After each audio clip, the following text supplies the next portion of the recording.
comment booster son organisme avec des échauffements du tonnerre. Donc, en essentiel, là, il y a les mobilisations articulaires qui permettent, petite fiche tout, qui permettent moins de friction, renforcer ses tissus autour des articulations et augmenter sa résistance. Les étirements dynamiques qu'on va voir ensemble également, qui permettent d'irriguer correctement. Oh, je suis perdu, désolé. Je reprends. Les étirements dynamiques qui permettent d'augmenter l'amplitude de mouvement, la température, de réduire les raideurs et d'améliorer la réponse moteur. Et troisièmement, intéressant, c'est l'activation neuromusculaire accrue. Ouais, ce que j'avais noté, tiens.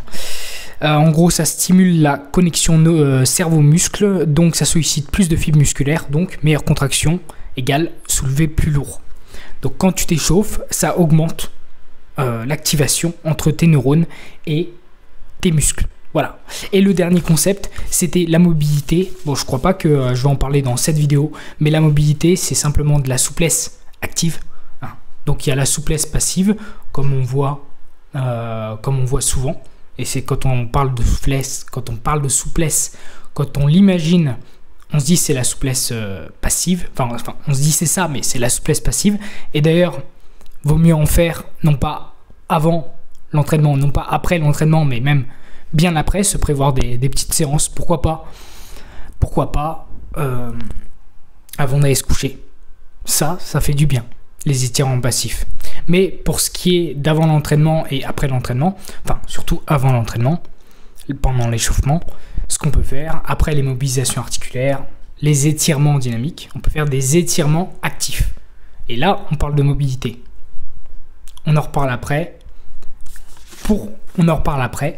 Et pour ce qui est du comment faire, je vais te montrer une série de mouvements qui ont pour but donc de te montrer comment échauffer l'intégralité de ton corps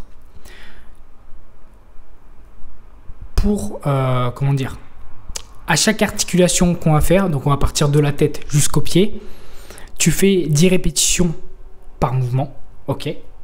Tu fais un côté puis l'autre, tu montes lentement en intensité, comme tu le verras dans les vidéos, hein, tu commences pas comme un bourrin, tu vas tranquillement, tu vois. Faut laisser le temps au corps de chauffer, tu vois. On gagne lentement en amplitude, en température, en oxygénation. Et là, on est prêt à 200% pour l'entraînement, dans un état de flow, prêt à tout déchirer.